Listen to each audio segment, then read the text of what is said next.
Welcome to Massive Beers. My name is Matt. We do the beer stuff here. Some more local, hopeful goodness in the form of Wild Fern Brewing. It be their Breeze. Yeah, their Breeze Hazy Pale Ale. Crowler form, 32 ounces. Digging on that sucker. Yeah, Wild Fern. It's one of the most frustrating breweries close to me. And by the senses, they're really new, not even a year old. And they make really, really nice beers. They are, as the crow flies, like less than 30 miles from where I live. Which should mean it should take me, give or take, about 30 minutes to get there. But, as breweries in Jersey tend to be, yeah, no easy way to get there. So it takes me an hour to get there. And it's hyper frustrating because if they were very, very close, I would be there a lot. Let's put it that way. But I actually went on a little bit of beer trip, met up with some friends, met up with my boy Ty. He sends beers to some of the other beer tubers, Kyle from the Hype Beer Reviews more specifically. He lives in Pennsylvania. We did a little kind of brewery hopping trip, and he wanted to come back and do it again about a year later.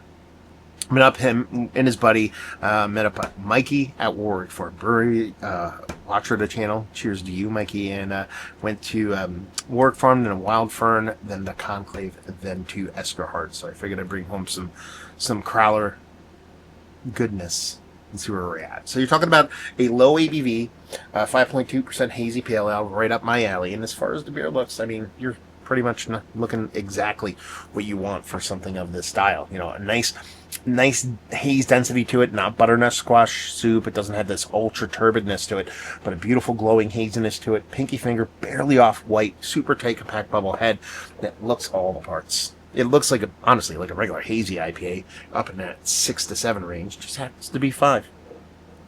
This guy likes. Give it a whirl. Give it a nose. Cheers.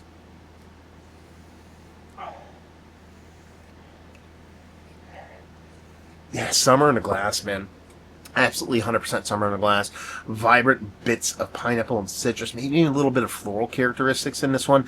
Bright, think of honeysuckle, those kind of things going on. And that's the whole reason I'm saying summer in a glass. It's just bursting at the seams with all these super vibrant elements to it. Not a big kind of precursor to a big kind of bittering.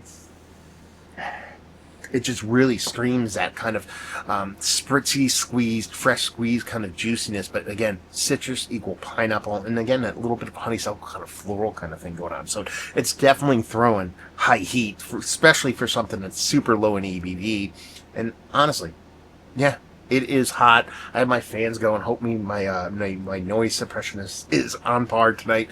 You know, it's 80 degrees. It's 8:30 at night. It's a little hot. Definitely summery. We're in the mood. Cheers, y'all.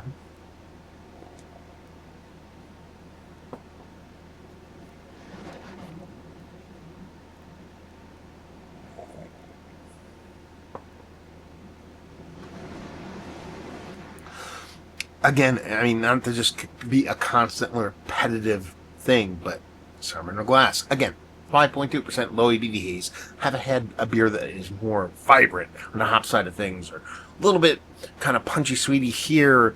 There's a little bit more aggressive there, and a bittering side. Sure, all those things can have happened in other beers. But it is that summer in a glass. And there's a nice little kind of bittering, fluttering here, which actually makes me appreciate it a little bit more. It's just that summer in a glass. That nose of that citrus, pineapple, floral thing definitely falls through from the nose of the taste. And a little bit smaller than what you'd expect based on what you're getting off your nose. And once you kind of compartmentalize it, you're actually drinking a 5.2% beer. It kind of makes a little bit more sense. It's one of those hazies that has that cool trick to where it has a density to it. It's not going to be confused with thick, but it's definitely not a thin beer, but it drinks really, really easy. It's not a heavy on the palate kind of beer. You get this sub 5%. It's an all-time kind of session hazy because you get that little pop of sweetness. You get that little counterbalancing bittering, but since it finishes and drinks so easy, it is a crushable beer. 5.2, it's a little bit above what most people consider session, but this Crowler of 32 ounces is not going to be a problem going there. Let's put it that way. Like I said, with the bittering, it's probably a combination of hops and a little bit of carbonic acid, but it's balanced well, so I'm not going to get on my soapbox about seltzer flavor. Just say Man, if I'm going to pick up a 32-ounce crowler of haze and I want something to drink outside on the lawn or inside a shed that is a little bit too hot, how hot is it in here right now? Oh, it's actually 79 in here. When I walked out into the shed, it was 64, or 84, sorry.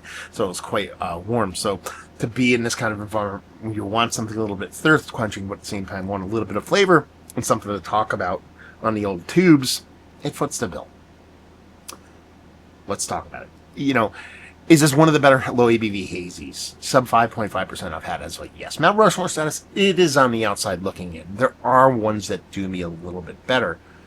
But it's almost like a specific kind of beer. Like if I want impact at low ABV, this is not that. It's more of I want to drink a drinkable, really well done, zero negative off flavor kind of hazy that is drinkable and very much, again, the summer in the glass. You're not going to be disappointed. Are you going to find better?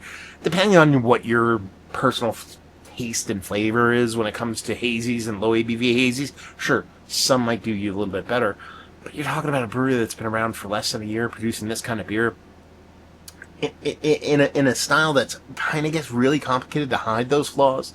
Big hazies, easy to hide stuff. These little ones, the balancing act you have to do, the off flavor, the hop creep, whatever the things that can come up with this kind of hop saturated kind of beer, it gets a little bit more complicated. So to get something that, again, like I said before, has a nice mouthful, but then finishes and drinks super, super clean, and you get those bright citrus, pineapple, floral kind of things going on. This dude ain't angry. Yeah, I think that's it. I don't think there's much more to say other than I would get this, again, without a hesitation. Let's talk about it. Is one of the better hazies that I've had as low ABV. It's on the outside looking in, but worthy of being up there. Value and availability. Now, that's the one thing where it jumps the shark a little bit. You got to go to Frenchtown, New Jersey. Kind of no easy way to get there. $16 a crowler. I am not hating on that price point, but that is quite pricey for a crowler. You're talking about a super small brewery doing super small batch things in a super small town. I have no qualms with that in any form or fashion.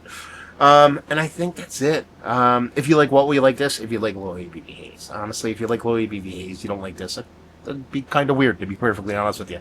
Like I said, is this going to be on your Mount Rushmore? Maybe, maybe not. Is it on mine? Very on the outside looking in, but worthy. If you like haze, itty bitty haze, you will dig this, I assure you. So there you go. Review in the books. Hopefully you enjoyed. Let's see, Massive Beers. If you want to check me out in the social media stuff, Beer Massif, podcasting stuff, and Wild Fern. Have you been to the brewery? Have you had their beers? Have you had this beer? What is your favorite beer? Let's have those conversations down there in the comments below. Hopefully you guys enjoyed. Hopefully you're enjoying a little local goodness right now. Hope to see you next time. Cheers, y'all.